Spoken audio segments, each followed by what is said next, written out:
The Open Highway podcast is a production of Viking Dog Entertainment, and now you can visit the all-new Viking Dog store for access to everything that Viking Dog has to offer. Movies, books, and apparel, including motivational lines, open highway merchandise, and exclusive wolf designs that raise money for wolf rescue organizations. So visit thevikingdogstore.com today. Support comes from the History's Train Wrecks podcast that focuses on stories like a temper tantrum that changed history, the president who promised not to run again and regretted it for the rest of his life, the World War II general who lost his pants on a secret mission in enemy territory. The History's Train Wrecks podcast, available now.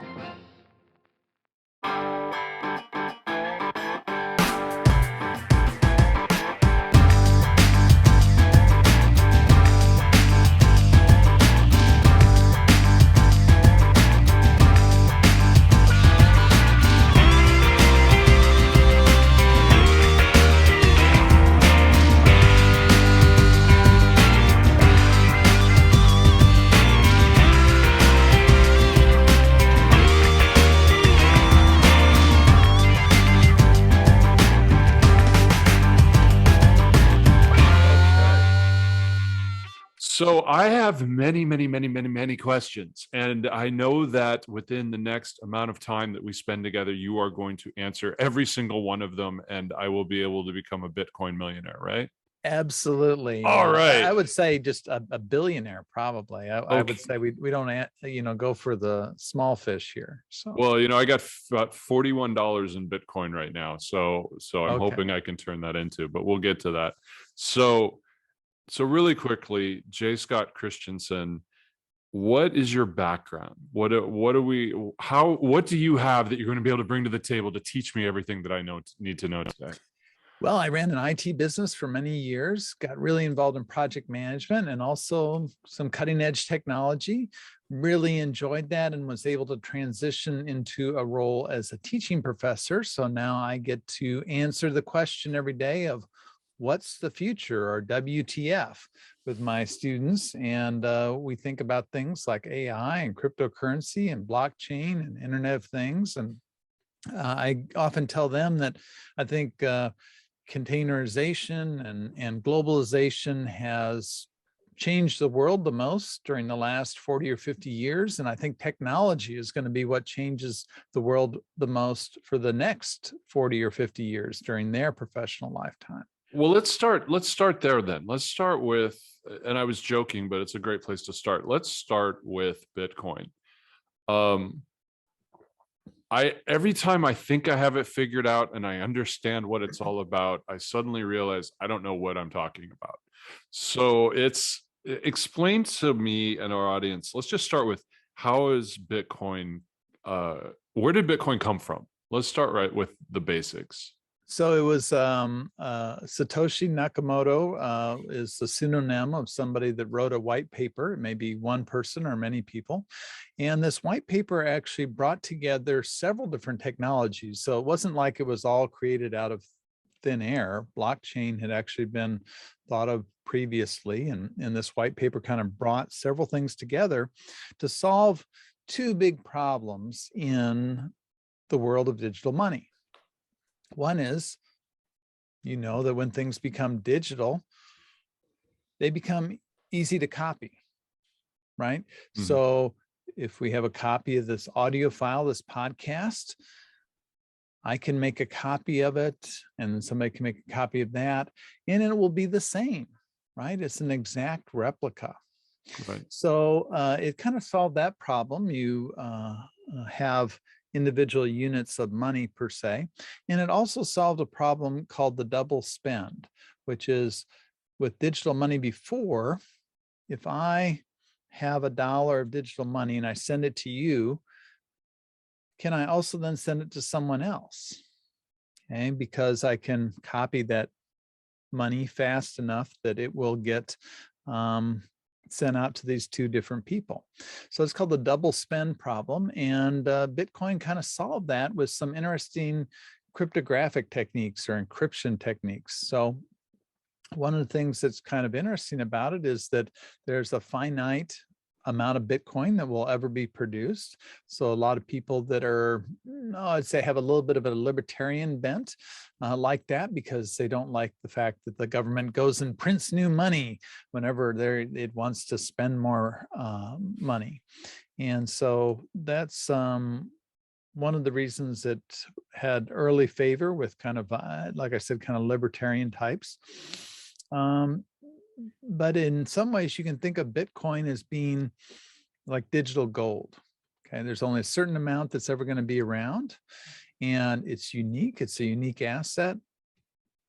And so it very much compares to gold. What I think is, go ahead. Well, I was just going to say, so who decided where the line in the sand was? Who decided there's only going to be so much mined? Because that's what it is. It's mined, and not in the way that we normally think. But who decided where that line in the sand would be? Well, that was the Satoshi Nakamoto in the first protocol for Bitcoin. Now, you could create your own cryptocurrency today, and you could put your own protocol out there and say, oh, I'm going to have it grow forever, or I'm only going to have 3 coins available. And there's several. There's a number of them out there. There's was it Dogecoin and all of these other ones. There's bigger, smaller. There's some that have already disappeared, if I understand correctly. Elon Musk gets an idea and suddenly, he says 3 tweets and it's off the market, basically. So right. So some people, I don't know if you allow swearing on your podcast here, but bring it on. They call them shit coins, right? So they're these ones that, I could make it up. Often they're kind of a scam, trying to convince newbies that, hey, this is the latest thing, and then they'll dump it. Okay, so there was one based on the Squid Game. So if you look at that, you'll see that the price was driven up really rapidly, and then the people that created it, sold out of it. So very quickly they got their money out of it. So some of those smaller coins are kind of a scam, but there's 2 that I would say that you and your listeners should look at, and that's Ethereum and Cardano. And these are 2 in which we see other really neat things being done. So this goes well beyond just digital dollars. This goes to the idea that we can program money. So we can have smart contracts. So if we don't know each other, and I notice you've got some nice art behind you there, and I want to buy one of those pieces of art, well, maybe I don't trust that you're going to send it to me, so I don't want to send you the money quite yet, and you don't want to send the art to me because you don't know that I'm going to, pay up. Normally, we'd have to go through some intermediary, right? Some person who would escrow the money or something like that. Yeah. Instead, we could issue a smart contract between the 2 of us. And so when that art gets to me, that money has already been escrowed in that smart contract, and it executes. That's maybe not the greatest example, but this idea of having smart contracts is where we get into these interesting ideas about NFTs, or non-fungible tokens, or nifties, which are in fact art, so digital art. So if that art that you have in your room there was instead digital art, then that would be kind of an interesting transaction, right? So is that's sort of where the blockchain idea comes in, right? Because that's the being able to track all of the exchanges along the line, right? Right. So all of these are built on a blockchain. So Bitcoin, Ethereum, Cardano, and Ethereum and Cardano support these NFTs, or non-fungible tokens, or these digital assets. And so all these are built on a blockchain where we can see everything that happens. So for example, you can see everything that's happened on the Bitcoin network. It's pseudo-anonymous. So I am represented on the Bitcoin network via my public key, which is a long string of numbers and letters. But no one can tell who that is unless I've somehow disclosed that, right? So I can create these keys without having to give up my identity, which is very different than a bank. A bank has certain requirements that are called Know Your Customer, or KYC, and they have to, figure out who Scott is before they give him a a bank account. Right. Whereas I can just pick up my mobile phone and I can create a new wallet that would have that public and private key pair, and I could start to participate in the Bitcoin or Ethereum or Cardano network. So I would think the government would not be a fan of that, especially in the changes that we've gone through in the last 20 years with the banking laws, so people wouldn't launder money, the fear of money going to terrorists, the fear of, this. Now they have they're invoking the I don't know where it is now. Last I heard it was $600. The Venmo, new Venmo IRS law. I wouldn't think a government would be on the side of this basically non-traceable Right. currency. But you have government, the United States government's now starting to get behind it, or at least that's what it sounds like. Other countries have actually adopted it as one of their currencies. Yeah, the one that's famously adopted is El Salvador, and I would also say that they have an interesting guy as a president. And so there's it's not like it was old fuddy-duddies like me that sat around and decided that this might be a good idea. But you're exactly right, and there's a fantastic book that you and your readers might be or listeners might be interested in called The Silk Road, and it's about this dark web website where you could go on there and use Bitcoin to buy your cocaine, and they would ship you your cocaine FedEx the next day. And it worked very well. And so Bitcoin is associated with a lot of the kind of dark web activities. However, for your average person, they're going to use an exchange like Coinbase is a popular one here in the US, and that is a know your customer exchange. So Venmo sells it. I got mine on Venmo. Right, but I think it stays in Venmo. So no one else knows. No, yeah, you're right. I have to actually sell it and buy it within Venmo, which every day I look at it as it goes down over the last 2 weeks, and I'm like, I've got $41 now. What am I going to do with it? Right. So they're letting you do that as an asset. So they're basically buying it. It's kind of like you buy into a fund, right? So that's a bunch of different stocks. So they take your money and my money and they pile it all together and they go out and buy some Bitcoin. And they hold it for us, and we own a fractional share of it. Versus one of the wallets, the actual right. wallet. I think I have one downloaded that I never used it, but I was trying. I was trying to figure it out, and it's just, I think it's beyond me. Maybe it's an age thing. Maybe I'm just too much of a creative, and my mind doesn't work that way. I don't know. Yeah, you have to understand a little bit about the public and private key cryptography. So if you check out code.org has some really good YouTube videos. They actually teach like sixth graders how to do it. So yeah, don't take any offense at this, but no, not at all. Not at all.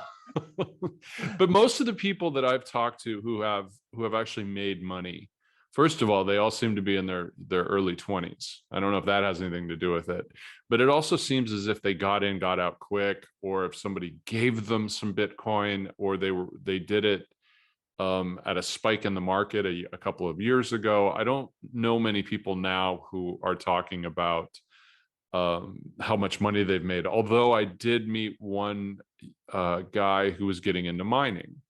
And he was actually starting to invest in computers and electricity and that whole thing. And that's where it gets kind of odd, because the amount of power that goes in to generate these equations. Well, actually, can you explain that? So how does the mining work for a lady like me? Yeah. So if you can think about a blockchain as a spreadsheet, so we have different rows that contain data. And every time a new row is added, what we do is we solve a mathematical puzzle, and we end up with another number that we call a hash. And that hash has to have some certain characteristics. And those characteristics make it very difficult to do that calculation, or at least to figure it out the first time. Mm-hmm. Okay. And so the first person to figure that out, or the first node, is the one that wins the prize, if you will. And in the Bitcoin blockchain, that's a little bit of Bitcoin. So they win a prize for doing this mathematical puzzle. Everybody else on the Bitcoin network verifies that they have done that correctly. And it's very easy to verify. It's very hard to figure out what it is, but once it's been done, it's very easy to verify. And then we take that hash and we use it when we calculate the hash of the next row. Okay, and so forth and so on. And we keep on doing that. And that's how it chains these things together. And because it takes so much effort to do that calculation, there's no way to go back and change an entry. Okay, so a spreadsheet, you could put in, I gave Joe $10, I gave Mary $10, and now I could go back and I could alter that and say, oh no, I gave Joe $5. Mm-hmm. And you could do that on a spreadsheet. Well, consider this to be like a spreadsheet that every time you enter a new row, it gets locked.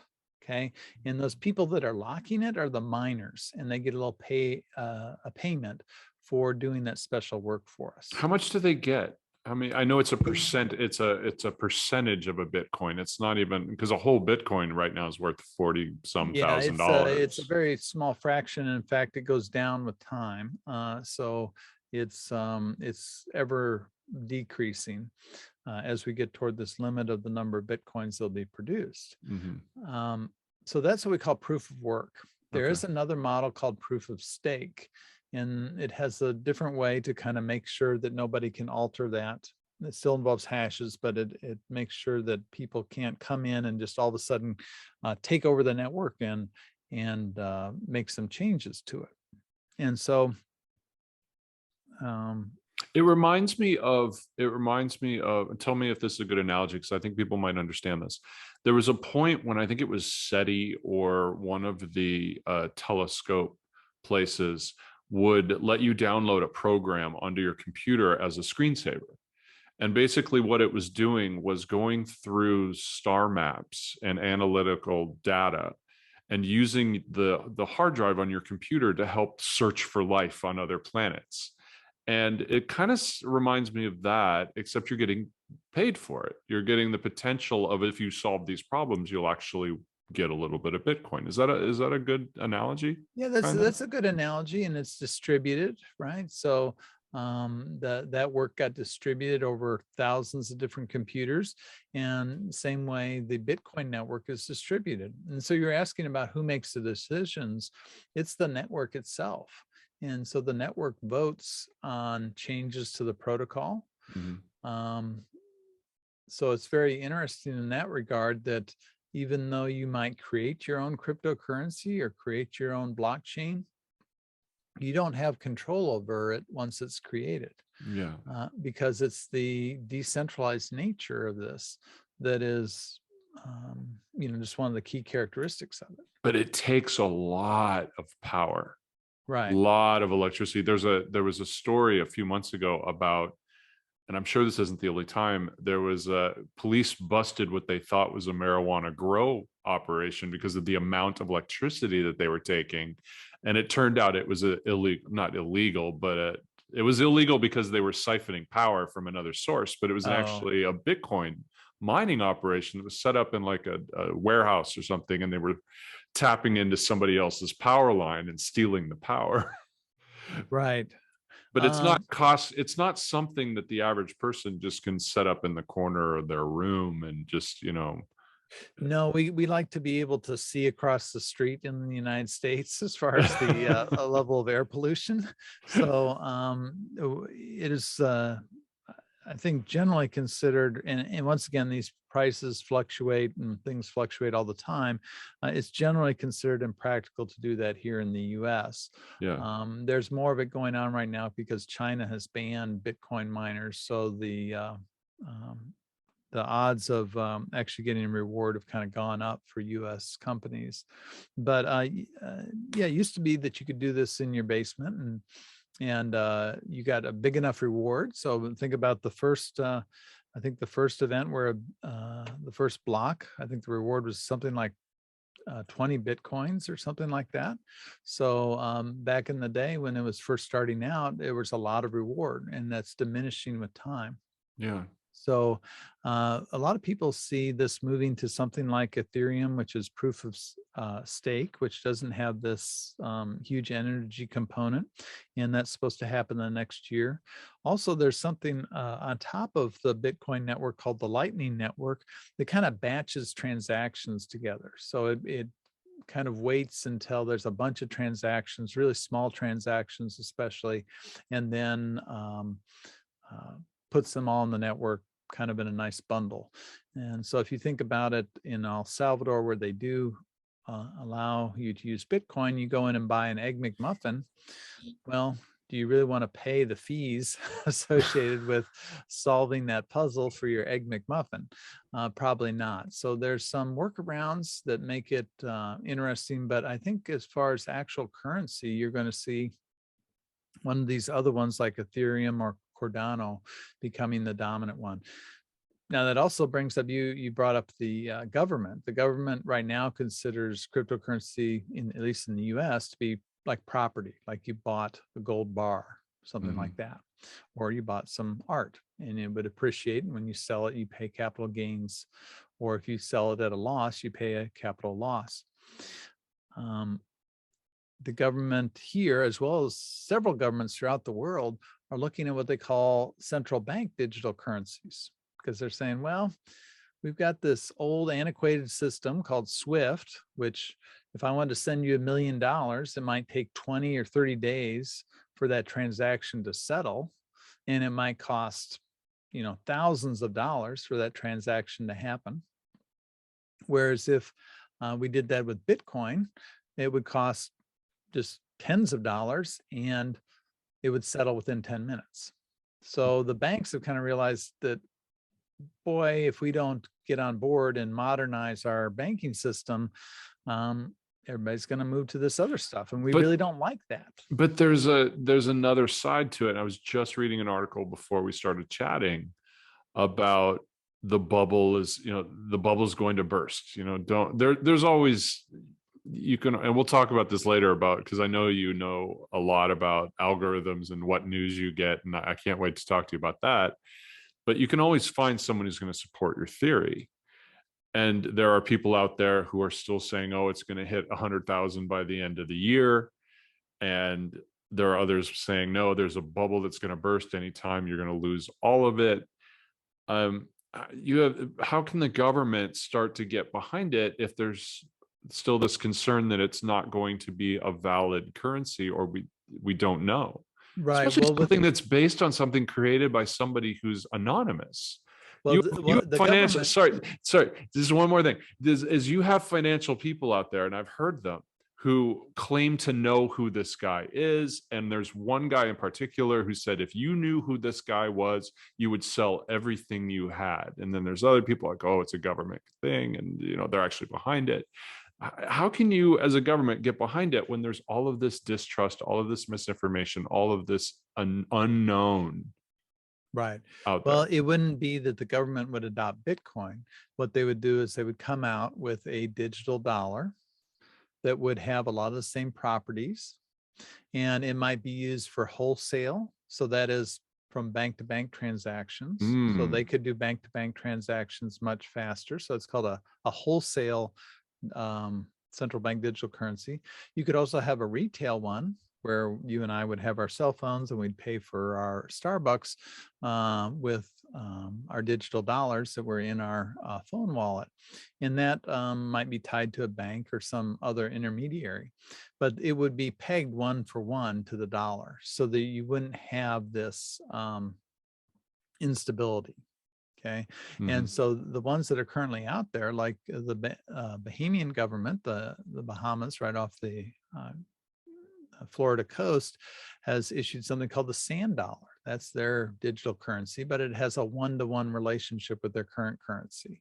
So it's basically pegged. So it's just a more convenient way to access the dollars you already have. But what's the purpose of that then? Because I can go in and use Apple Pay, I can go in and use PayPal, I can use Venmo, I can use all of these other things that offer me the ability to buy things digitally and safely. The idea behind Bitcoin, what was so wonderful about it, was the fact that it's not pegged to a dollar, not pegged to a currency, that it rises and lowers, and it's the potential to get rich. That is everything, Yeah, the so potential to get rich. welcome to the wild west of currency right now, where everything that you could possibly imagine is happening simultaneously. I don't like it. So, I can't balance my checkbook. I can't deal with all this. So you could spend all your life, all your waking hours reading and learning about what's going on in DeFi and in NFTs and all this area. And you would think that that's everything that's out there, but it's actually still a small percentage of, when you compare to the trillions of dollars of economic activity that happens in quote unquote regular currencies, right? Yeah. So central bank issued currencies. But if they peg it, then it's also taxable. Correct. Right. It's a So here you government have, digital. yeah, now you can know your customer, right? So you can have some of the convenience of things moving fast. Maybe you can execute smart contracts with it, but we're going to know that it's Scott that's ordering his cocaine off of Silk Road and not Amy, right? And so Scott's Cocaine Dealer is not a official sponsor of the show, by the way. I just want to get that out there. I had some students this semester I tasked with doing various things, and one group was really interested in the dark web, and so I was like, okay, you've got to show everybody how to go on the dark web. Ooh. And so they set up this thing called Tor where they could go on the dark web, and the guy was going to like, here we can buy our fake passports and stuff. And I'm like, okay, that's cool. And he's like, well, let's just pick a random site. And I'm like, no. We're not picking a random site in the middle of class with everything on a big projector. Kids taking notes, right? Right. Like, now I know. Do not do that. Professor Scott told me how to do it. Right. So let's hit, you brought up NFTs, which is I'm still trying to wrap my mind around that too. I have a friend who's an artist, far better than I am. He's been doing it a long time. And he just started offering NFTs of some of his work. And I'm still a little confused about it. I just went to Comic-Con. And as part of Comic-Con, they gave you this little digital wallet. And in the digital wallet there were like a dozen NFTs that you're given. I'm a little confused because I'm like, okay, so are these unique NFTs? So like no one else got the 12 that I got. What can I do with them? And another question that came up is, what if it's Comic-Con, and one of the NFTs was this Batman NFT, but it was like kind of an Andy Warhol pop painting of it that I'm sure the person didn't go to DC and get permission to do this, this painting.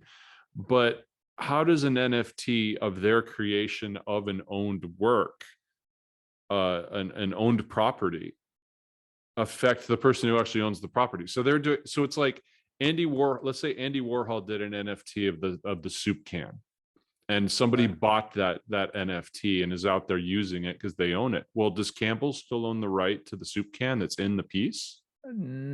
So yeah, this has actually gone through well before NFTs came around. That was the type of issue that was asked when you started to have Liechtenstein and Andy Warhol and other folks that were actually deriving art from pop culture.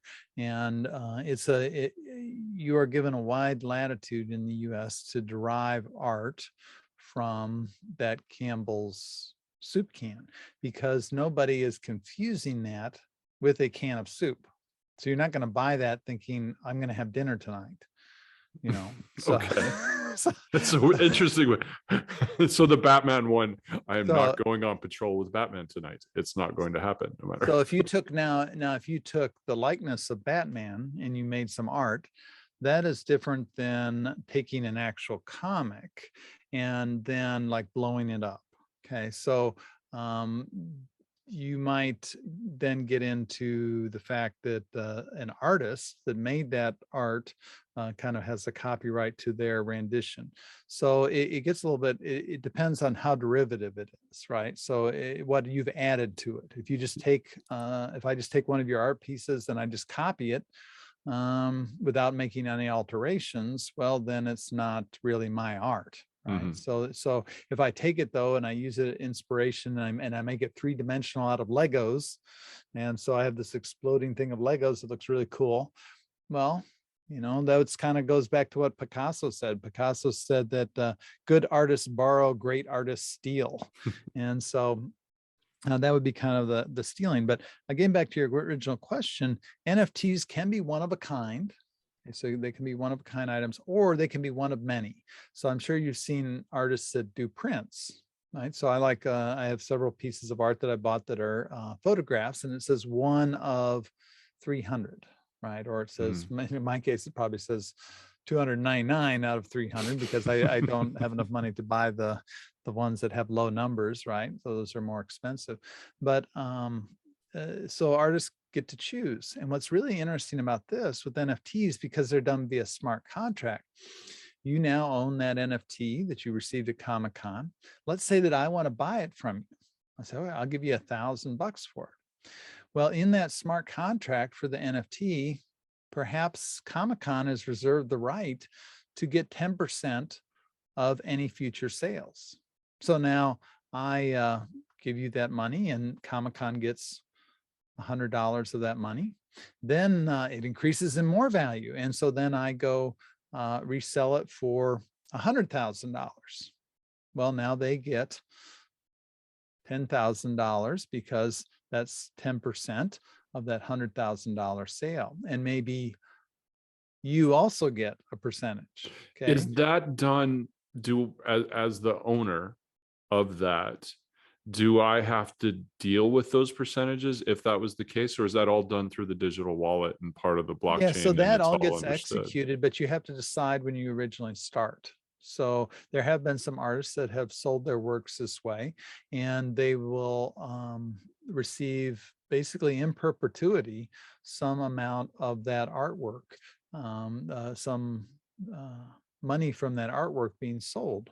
Because think about going back to the Campbell soup can, I believe that exhibition from Warhol actually debuted in California, and I might be getting my locations wrong, but nobody thought much of it at the beginning, right? In fact, he had a hard time getting a gallery to even show it. And they were like, okay, well, that kind of weird dude was in here and he had a Campbell soup cans. And if you had bought one of those then maybe you bought it for, $50. And you thought that your wife was mad at you because that was an outrageous amount to spend. Well, now it's worth $5 million. Well, the Warhol estate could get a portion of that if it was like a digital art piece. So it becomes very interesting. So some of them are like, there was the memes. People were selling their memes, like these famous memes that had been around for, it's funny, this sentence, these famous memes that were around for like 5 years or 10 years. But some of the ones that we've become very used to, and it was about 6 months ago, a number of these were sold and they got tens of thousands, hundreds of thousands of dollars for them. So those I can understand, because then somebody could go out, like the kid, there's that babe, let's use that baby for example, the one who's got like the fist, and people have used it for all these things. So if somebody used that one, I get it, they could then go out and market that, they could license it, they could to shows, to t-shirts, to apparel, to whatever they wanted to do. But then there are a lot of other ones that honestly no one gives a shit about. Nobody really, because it's just people like the new Spider-Man movie. Oh, get your NFT. Everyone's going to get a unique thing. Well, no one's really going to do anything with them, And if you flood the market with too many of them, then the value goes down. It's like Pokemon or dang it, what are the old things? You know exactly what I'm talking about. The old the collectibles. That everybody wanted. Sorry, I'm not into collect. Beanie Babies. Beanie Babies. Like that's the one. Yeah, I was like, oh yeah, well that one's worth $1 million. No, it's only worth as much as someone was willing to pay. Yeah. So things get weird. So I'm not going to deny that. Things can get really weird. So like there was one group called the something collective, and they purchased a Banksy, which is a famous artist from Great Britain. And they then created an NFT of that Banksy and then burned the Banksy. And so then all that existed was the NFT. So the question is the NFT a representation of the Banksy original art piece or of the act of burning it? So like I said, things get weird. That's the art world, though. The art world's just weird. Yes. I have no problem saying that as I sit in front of paintings. But let me give you an example where this might be useful. So let's talk about video game consoles. So there's this one called, I believe it's the PS5. I'm not into video gaming. But there was a big problem last year, and I think it's continued into this year, that whenever there's some available, these bots go up and buy them, right? So I might have a bot network that will all of a sudden buy me 1,000 PlayStation 5s, and then I jack up the price and sell them on eBay or sell them locally or whatever. Well, what Sony could do is they could issue an NFT that you have to have in your possession to activate your PS5. And that NFT could be tied to a smart contract that says after their initial sale, this device cannot be resold for 6 months. So now you would have a situation where the bots, if they bought them all, they would have to hold on to them for 6 months before they resold them, because they would be basically bricks if they sold them. Well, that would discourage that bot behavior, right? Because you're probably not going to buy 1,000 of those if you don't know what the market's going to be 6 months from now. So NFTs can also represent physical items in a digital contract. So while there's a lot of hype and speculation, and I'm sure there's going to be, unfortunately, a lot of people are going to lose a bunch of money on the NFT craze, buying some meme and then finding that it never goes up in value. There's also going to be some interesting practical applications of this as well. So you're an academic, so obviously, academics normally aren't speculative unless they're futurists or that's their thing. But what is your opinion? Where do you think the NFT in 5 years? Is it going to be something like you're saying where it's a validator, or is it going to burn out? Or help me out, please. Show me the future. I will just say that I'm a very conservative type of investor. So I put my money into my index fund every month, and that's, been doing that for decades, and that's paid off. I actually had a student of mine in 2015 that was really into Bitcoin, and I was kind of winding down my business, and I had a job that came in. And I thought, I'll just put $4,000 into this thingy, see what happens in 10 years. Well, in 2017, it went up like crazy, and then it was going up and down and up and down, and I just couldn't stand the roller coaster. Okay. So I sold it all then. In fact, I remember I was in New Zealand with a bunch of students going down a hill on a bus, and I was just hitting my cell phone saying, sell, sell, sell, because I couldn't stand it anymore. And I look like I'm a genius, but in fact, I'm just, was just too scared. But I would just say that if you're investing, well, this is a great quote I love. It's from Andreas Antonopoulos, and he said, consider it like curry on your dinner. Okay.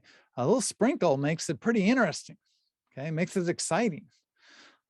You put a cup of curry on your dinner, it makes it inedible, and you're going to have a lot of indigestion. And so it's the same way with cryptocurrency, investing a little bit in that, investing a little bit in NFT, maybe, 2 to 5% or something, that makes it kind of interesting. Right. So that is kind of fun. But putting everything in it, which is what sometimes worries me about my students, because when I talk to them, they believe a lot of that hype. And so they're putting 90% of their assets into these speculative areas. That can probably lead to indigestion. And they haven't dealt with, I mean, your students haven't really seen a market crash. They haven't seen a housing crash as adults. Right. So, so they don't know they haven't experienced what a lot of the rest of us have experienced when it comes to different forms of currency and finance and Right. situations. Yeah, I think, I started my business right before the dot-com bust, an IT business. And so I really got to experience that. And then I remember leading up to the housing bubble. I had a couple of clients that were just expanding like crazy. And I was sitting there thinking, make sure I get the money up front because this can't continue. Yeah. So luckily we did. And in fact, one of those clients was, I think, the 20th bank that went under receivership because they were losing tens of millions of dollars a month. Yeah. I have seen the Big Short so many times, and every time it still makes me angry. Every single time when you get to the end of that, I'm like, ah. But so one thing I do want to get into is kind of a pet interest of mine is algorithms, especially when it comes to news and tribalism. And so just see where I'm coming from. It really interests me to watch how, as a nation, and I'm sure as a world, but specifically the United States, has become so tribal because of the way that the sources of our news are shaped for us. If you're on Facebook or other platforms, you like something and you start to read about something, or YouTube, then suddenly everything else that you read is connected to that. And I think I believe it creates this problem that we're seeing in society, where we don't discover new ideas and we don't respect the other side because we're shaped by that. And now we're starting to see, the whistleblower from Facebook, that film, the Social dilemma. Yeah. the social dilemma, and you're really starting to see it crystallize that it's done on purpose. Where do you get your news? Where do you since this is your particular area of expertise, where do you go and how do you So combat it? I go to traditional news. I deleted my Facebook account several years ago. I just decided they were a horrible company and I didn't want anything to do with them. Mm-hmm. And so if I was going to go on podcasts and criticize them, I had better put my money where my mouth is and get the hell off of there. Criticize away. And so, but you're exactly right, because these algorithms are optimized for engagement that leads to ad sales. Mm-hmm. Okay. So this is a kind of growth hacking. So if they see things that we've liked in the past, then they will feed us more of that. Mm-hmm. Because if they feed us stuff that makes us angry, then it's going to keep us engaged. Mm-hmm. Okay. We'll share it. We'll like it. Okay.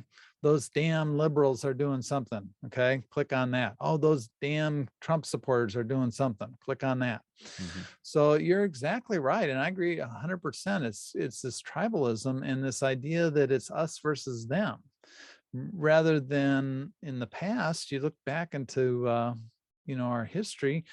Well, President Johnson had this war on poverty. Well, he believed that the way you solve that was these big kind of government programs, right? A bureaucracy, maybe a more democratic approach. Nixon was the first one who, when he came into office, said, well, why don't we tackle this with basically a universal basic income? It was a reverse income tax. So if you're really poor, you'd get money Mm-hmm. from the government, a reverse income tax. And so different sides differed on their approach, one being big government, one being let's use economic forces, but they didn't disagree that there was a problem with poverty in Appalachia. Now it's just bizarre.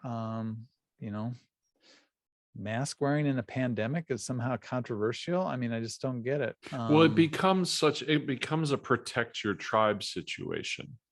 Right. Like I've been very vocal about, I'm not an anti-vaccine person by any means. I'm not an anti-masker. I am becoming more of an anti-mandate person just because I feel like it's gotten out of control, especially in California where I live.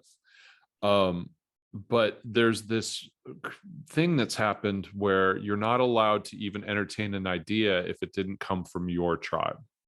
Right. And one example I've used many times is the potential for that COVID came from a lab leak.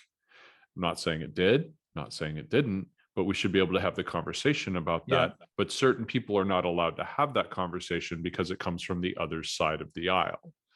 Right. And you to the point where people have their stories wiped from YouTube. They have taken off social media, because, oh, well, that's a conspiracy. No, we're having a discussion, but it came from the wrong source.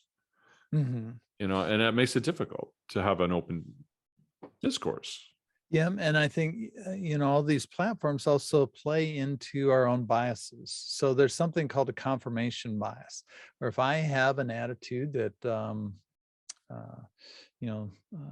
Legos are evil because you step on them and they hurt, then every time I see that somebody's killed by Legos, I'm going to be like, aha, that confirms Legos are evil. Okay. And when I see some child that's putting together Legos, I will discount that because, oh, they look happy, but they're really not. They probably got hurt at some point because these things are evil. Okay. So I'm trying to pick a non-political. Oh, now the Legos people are going to come after you. So I'm done. trying to pick something non-political. But we have to realize we have our own biases, right? And so challenging those is difficult. And you're exactly right. If I believe that Trump is awful, if I see something that he did that was good, well, then I'm going to discount that. Or maybe the algorithm doesn't even show me that, right? And I'd like to know. I want to know what's Biden's doing that's good and what he's doing is bad. And I want to know the same thing with Trump. I want to know what he's doing well and what he's not doing as well. How prevalent is, because we know that we have the situation from within social media. We brought up the social dilemma, which does a really incredible job for most of it. So there's a little bit of cheese about the family and that whole thing, but the rest of it's really compelling. We know that it's programmed to touch on your dopamine levels. We know that, I saw a great video the other day. It was done as a joke, but it was true, about how dating apps are actually feeding into your gambling sense of your brain. It's the slot machine. It might be the next one. It might be the next one. It might be the next one. But we know all of that. But there's a whole other side to it, where the troll farms and the external use of this technology by other countries or other political groups, to the point where there was a recent article that said out of the top 20 Christian Facebook groups, 19 of them were run by troll farms. Right. And there was a Native American one. It was like the top 15 were run by troll farms. And it was like all of this. How is that playing into how is that allowed to happen? How do we deal with that? What do we do? So that's the million, I was going to say dollar question, million Bitcoin question that we have to answer. And I think there has to be regulation, because these companies are simply not going to do it themselves, right? If your whole living, if your way of making money is based on believing a lie that you're not harming people, then you're going to believe that lie. Okay. And we know from Instagram and the studies that have been done about its effects on young women that it is harming people. And, so what does Facebook do? They say, oh, well, we need Instagram for kids. I mean, good God. I mean, that's just terrifying. Yeah. So I think it's very difficult. And these bots, often run by the Internet Research Agency, which is out of Russia, are there to divide us. And I would argue that leading up to the 2016 election, Russia was not necessarily trying to get Trump in office or to defeat Hillary, but was really trying to drive those divides, right? So they would actually create a Black Lives Matter group, and then they would use bots to amplify messages that were against police, some hoax basically against police. And then they would also create a Blue Lives Matter Facebook group, and they'd use that to amplify some other lie. Mm-hmm. And what these algorithms do is they amplify it. So it's very different than, we start to talk about, freedom of the press. Well, that doesn't mean you have freedom to own the platform. And I would frankly be fine if, some ludicrous thing that somebody put on their Facebook page was, sat there. But what Facebook algorithms do is they see it and go, oh, this is something that will get me lots of clicks. I'm going to amplify that. Let's amplify that. That's going to really drive people's anger up. And so they learn how to drive that engagement, and they keep on doing it. And so that's really where I see the real problem is the amplification. It's not like, I could go out and create my own blog, my own website, and put whatever crazy stuff I believe on that. My Legos Are Evil blog site, and put something on there every day. It wouldn't get amplified. Yeah. Okay? So that's the question about the share button. I had heard an interview recently with two of the guys who were involved with the social dilemma, and they said if Facebook limited the share button to, what was it? You could only share something so many times. So if I shared something on your wall, then somebody shared it, that would be the end of the line. It would only be allowed to be shared so many times before it became inactive. And they were saying if that was done, that would take so much of it out of the equation. Yeah. The mass sharing, how something goes viral that's not true, because exactly what you're saying. Yeah. And so a lot of the, anti-vax stuff, they've traced it down to like 8 people. Right. And so there's like 8 people that have been producing this content, and then it's getting amplified and amplified and amplified. Yeah. No matter how ridiculous. Not a discussion about their risks with vaccines. What do we know? I think especially that was a good conversation to have early on, where we didn't have much data, right? Right. So we have a lot more data now, and we know about the efficacy of these particular vaccines, but and there's still religious, people that have certain beliefs about their body and putting things into it and stuff, and that's fine. But I think it's kind of that whole area we consider to be a lot of people are convinced of that. Well, they've probably been convinced by just a few bots or a few people. Yeah. And we don't even know. People say that Russia kind of hacked the election. They didn't hack it. They just used Facebook. They paid in rubles. I mean, it was, they didn't do anything wrong whatsoever. Yeah. They just used the platform as it was designed. So, how long have you been teaching? I've been teaching for, I guess since 2007 or so. Okay. So about almost 15 years. Yeah. In that 15 years, the students that you've dealt with, how have they changed in regards to this type of stuff? Have you seen literal changes into their interaction with AI, with their representation of the world, the way they see things? It's very interesting that you'd ask that, because we're in the final week of classes, and I'm doing a lot of grading. This is a nice break from that. And one of the things I have them do is watch The Social Dilemma with a friend and discuss it, because we've talked about AI. And another one is to go on a social media diet. And I say, you got to cut out all social media for 5 days and then write about that experience. Several of them can't make it. Several of them say it's the worst thing that ever happened to them. Some of them, after a couple of days, say, oh, I actually sleep now. That's nice. I'm not tired all the time, because, they would sit up and do Instagram till 1 a.m. or something like that.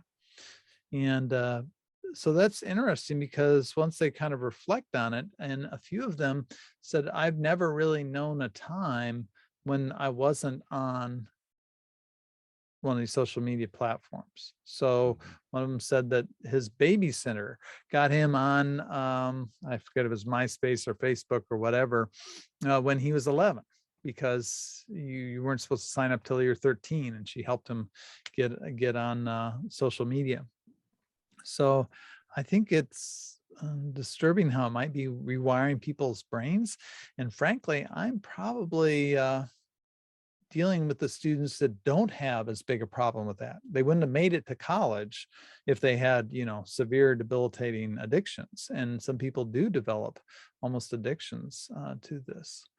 And it's you and I included, right? So Oh yeah.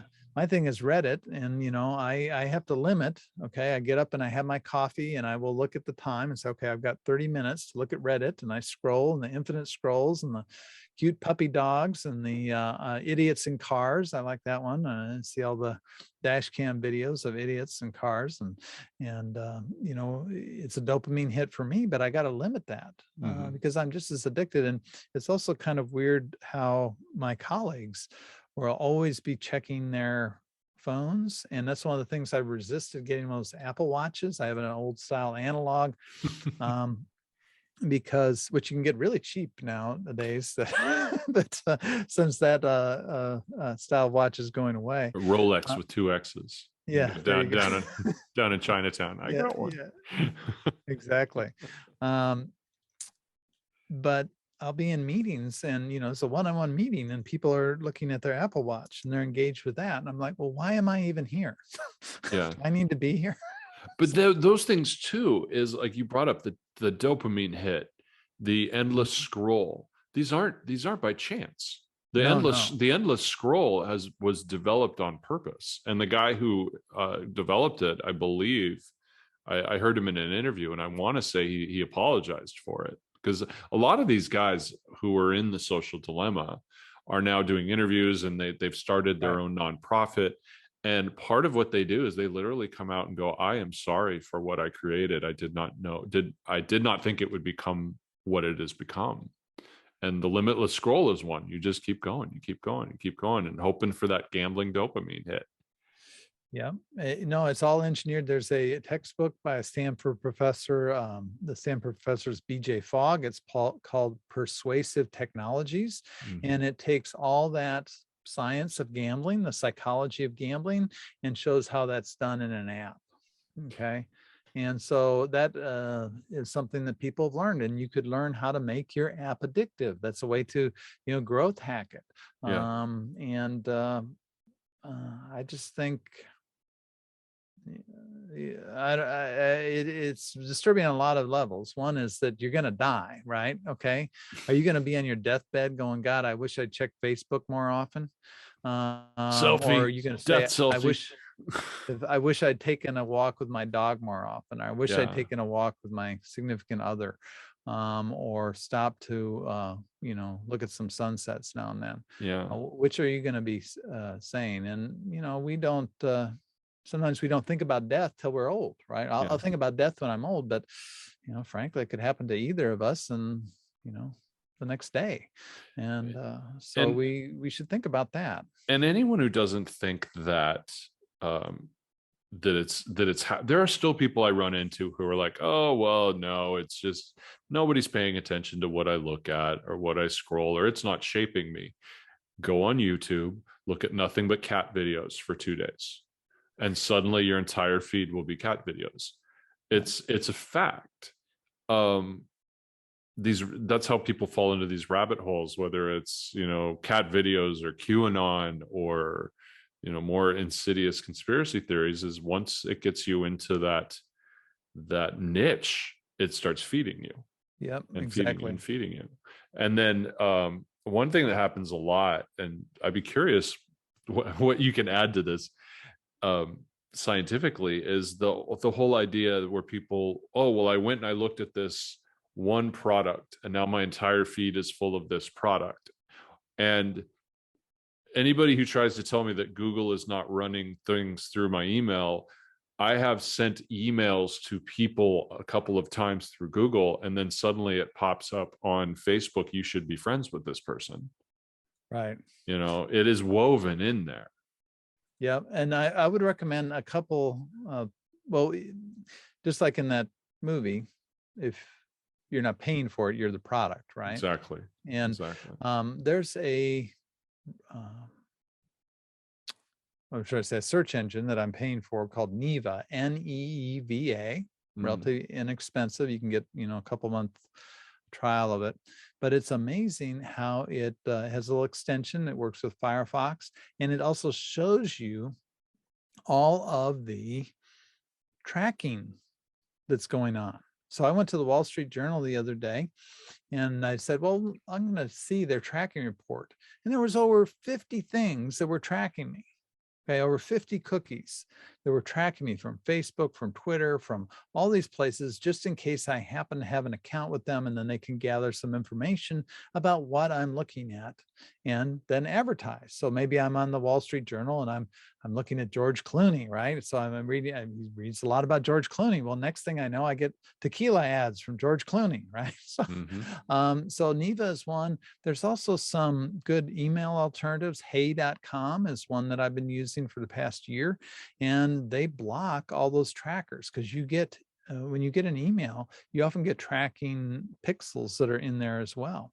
So there's lots of different ways that they can track you. Now, some of that, I will say, it's hard to determine scientifically because a lot of people say, well, I said this in my car, and now I saw an ad for it 2 days later, and so my car's listening to me, or my Siri is listening to me.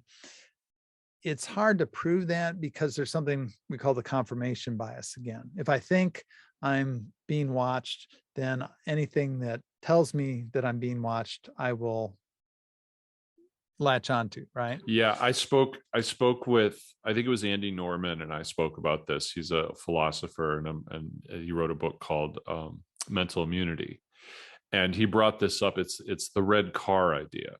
It's if you are thinking about getting a red car, or you buy a red car, you will suddenly notice every red car on the road, and you will think, oh, well, look at all the red cars. It's the same number there always were, but your brain can only take in so much information and process it. Now that part of your brain is primed. Right. And so you notice the red car. So it's the same thing you're saying is, if I'm thinking about buying a new stove, and then suddenly ads do come up, I am going to associate that with, oh, well, someone's listening to me because they're listening to they're reading everything else. So you're primed for that. Well, and I would also say that I'm a little bit on a tangent here, but just thinking about the biases we have, going back to cryptocurrency and NFTs, there's a survivorship bias of the successful people that have made money with Bitcoin. You don't see the people that lost a ton of money being idolized on different forums, right? I'm not going to go on Reddit and say, well, crap, I lost another $1,000. And then I'm going to get a bunch of likes on that. But if I say, yeah, I made another $1,000 off of Dogecoin, it rocks, that's going to get, seen all over.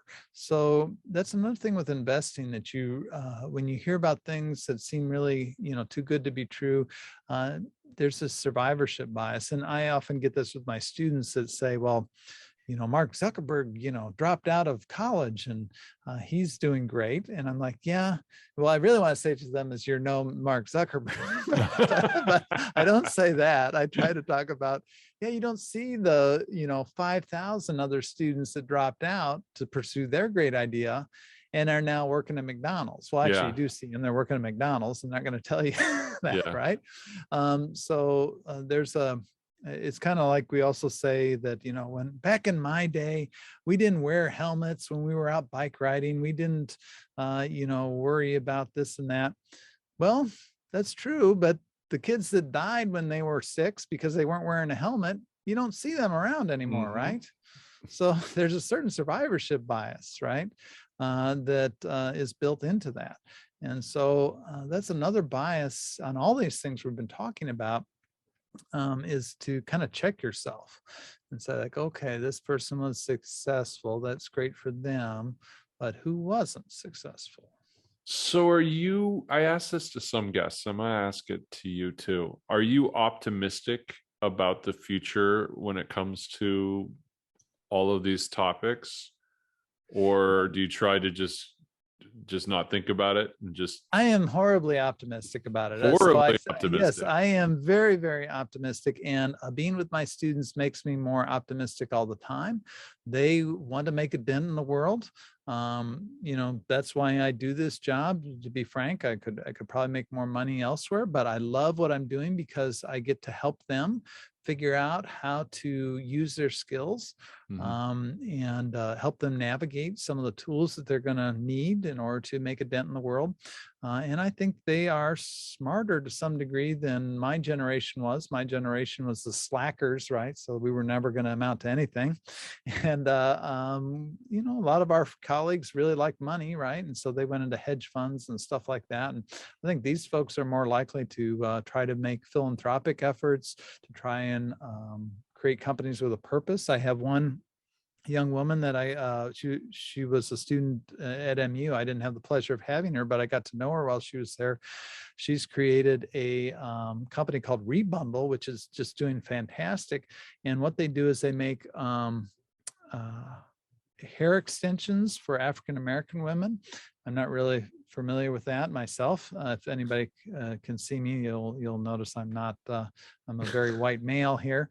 I know that it's expensive and that most of them are made out of petroleum products, but she's got a plant-based alternative that doesn't have the kind of itchiness and is entirely recyclable. Okay, so it's better for the environment. It's better for the people. Doesn't emit chemicals and stuff into your body. She's got a brilliant business plan, is making money, hiring employees. She's making it happen. And I'm very optimistic. And I think the future is what we make of it, right? And so that's what we have to do is we can't let these algorithms decide our future. Our future is theirs for us to make. So what do you have to say to, there's a lot of people out there go, like you mentioned it earlier. It's like, oh, well, when we were kids, I think you and I are probably around the same age, slacker generation X, it's right. I still wear my X with pride. But how often have you heard, oh, these kids, they need to put down the phones and get off the computer or go outside and play? And there was a time when I agreed with that, but the more that I think about it, it's like, they're in a world that's shaped by that. So what are they going to do? Turn their back on the world that they've grown up in and go and play by rules that we did 30 some, 40 some years ago? That's not probable. This is the world they have, and they're succeeding in it and they're using it. And hopefully they're going to do good things like the student that you brought up. Do we need to stop saying that? Put down the phone, go outside and play in the street? Yeah, every generation has done that. So what did they say to us? We were the slackers, right? We want to do is smoke weed and ride our video games skateboards. and So skateboards, yeah. Not there's Video anything games. wrong with that, but we eventually grew out of it to some degree.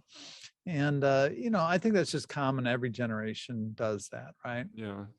And one of the things I do tell my students is we have to kind of understand where each generation comes from. So I try to convey to them that my generation comes from email, right? So we saw email as a substitute for the letter. We didn't have to type letters anymore. It was great. It was cheap. You didn't have to put a stamp on it. Mm-hmm. So I will send emails that are, 0.1, 0.2, 0.3. They're kind of written like a letter. Now I give all my students, all 700 students, my cell phone number, which in this last week of school, I'm kind of regretting. But they can text me and I tell them I don't like text messages. I, in fact, hate it. But I give you my cell phone number because that's where you're at. Okay. And you're the, I don't like to use the word customer, but you're the person that I'm working with in this class. And so if you're working with someone else, it's my generation. So after class is over and you want a recommendation letter, you should probably send me an email. Okay. Don't send me a text that doesn't fit in my world of work. Right. Right. So that's interesting. Yeah, so they love text messages, and I didn't realize this. My niece told me I was doing this wrong, but sometimes I get a text message. It'd be a long text message. I'm like, oh gosh, I don't really want to respond to this. I'll just call them. So I just hit the dial, and they would just like freak out. They're like, Professor Christianson, and I'm like, yeah, hey, how's it going, dude? And here's the answer. And I thought it was no big deal. And my niece finally was like, you cannot call them. Why Do can not you? call I them. do that. I do that. Why are we not allowed to do that? You got to like give them a warning. No, fuck that. No, there's, I understand. What happened to No. kinder to next generation? No, I understand. I understand the idea of I understand the idea of you're dealing with 700 students, and I know there's professors out there who are like, back in our day and age, they would have been like, no, you're not going to write it on paper. You're going to chisel it into stone the way I do it.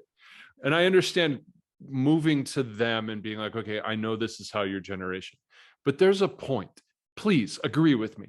There is a point where it's like, I can get the words out better and the inflections and the subtleties in a phone conversation in 60 seconds versus you misunderstanding my text or not understanding the little side parts of it or the subtleties of it. I'm going to pick up the phone. I'm just, please support me. Yeah, I agree. And we talk about the, face-to-face is the optimum form of human communication. Yeah. And I have a really hard time with emails.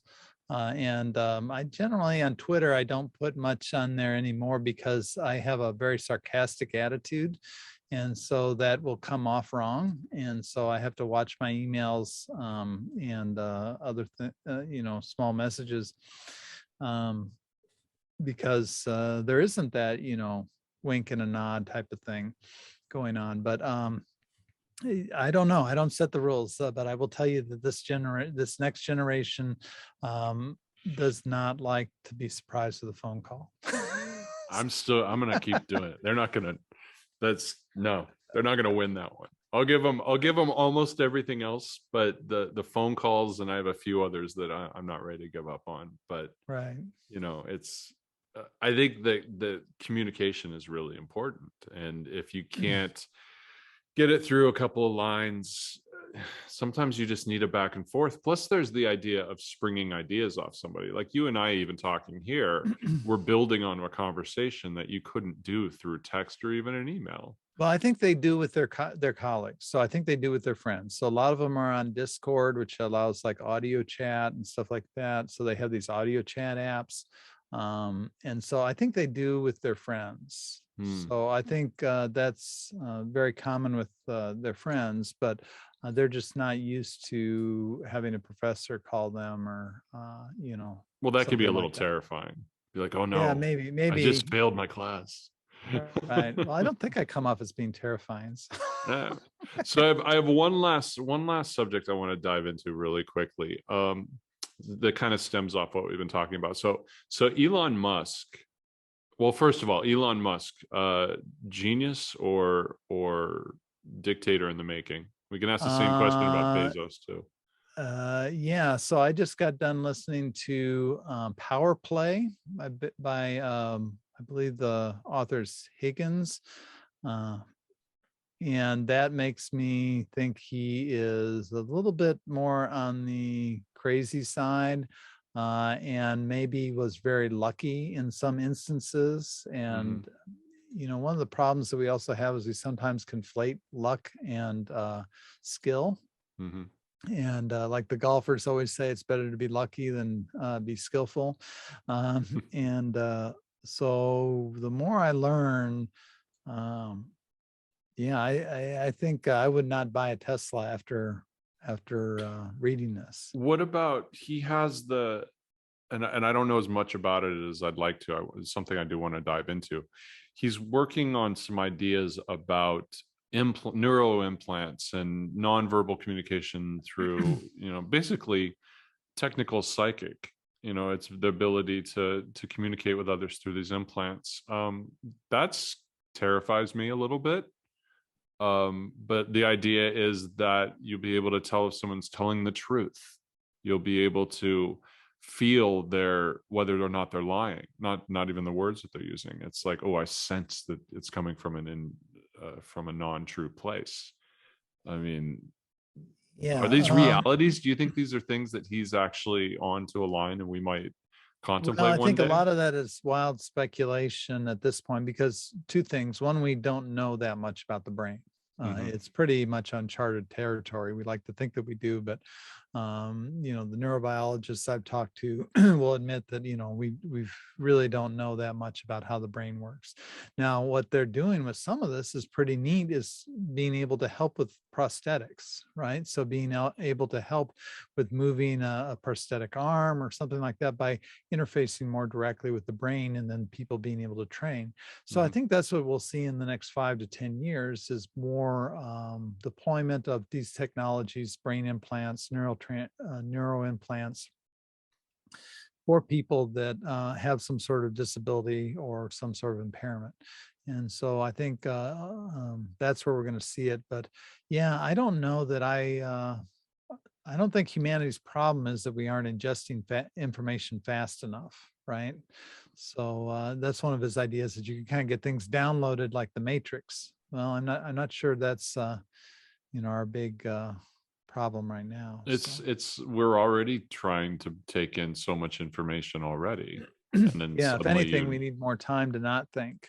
yeah, like a phone call someone up and actually talk things over. Don't just Right. digest the text. I had to go back to that. J. Scott Christianson, are there places people can find you and your work and learn more about what you do and what you teach? Yeah, so I will give you the address for my newsletter. It's called the Free Range Technologist. It's frt.news.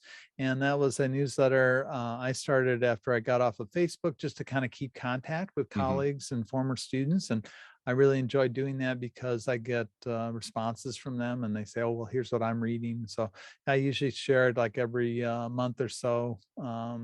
Here's what I'm reading. Here's some cool podcast I was just on, stuff like that. So I'll make sure to put it in the show notes. So great. Everybody go to the show notes. You can click through and check it out. And you're still positive about the future, huh?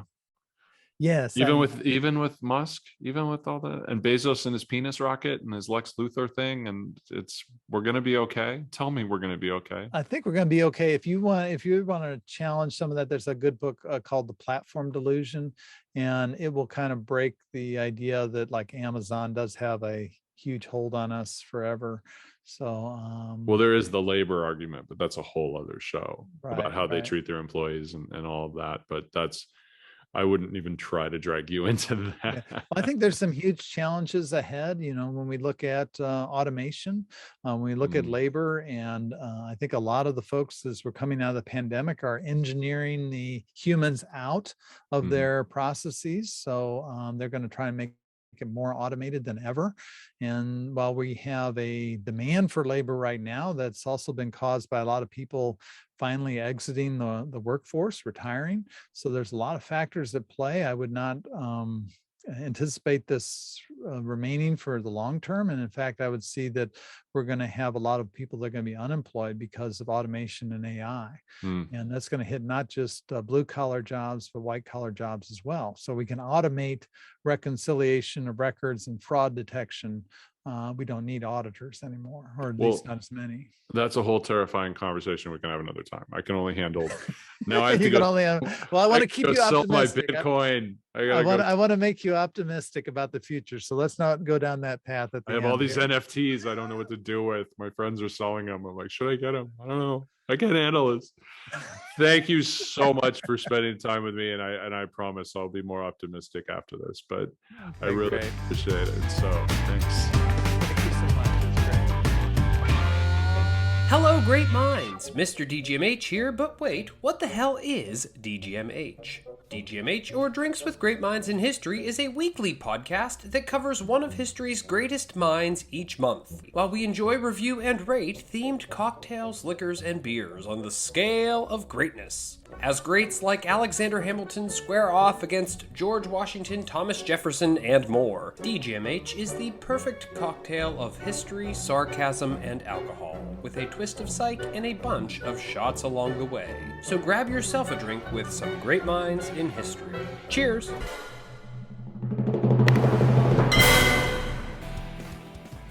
Hey everybody, hope you enjoyed the show. Help us spread the word by subscribing and leaving a review. If you want to support us even more, you can find a link to our Patreon account in the show notes. And if you're one of our diehard fans, head on over to the VikingDogStore.com where you can find official Open Highway merchandise to show your support to the entire world. But most of all, thanks for listening.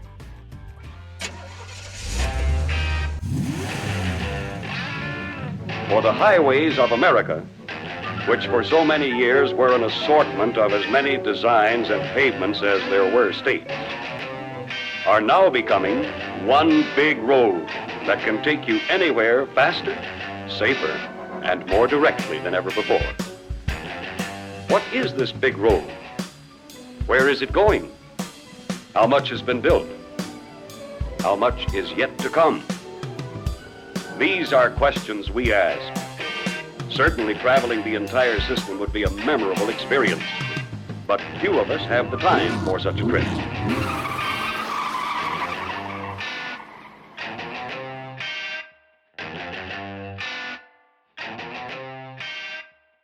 All rights reserved. Viking Dog 2021.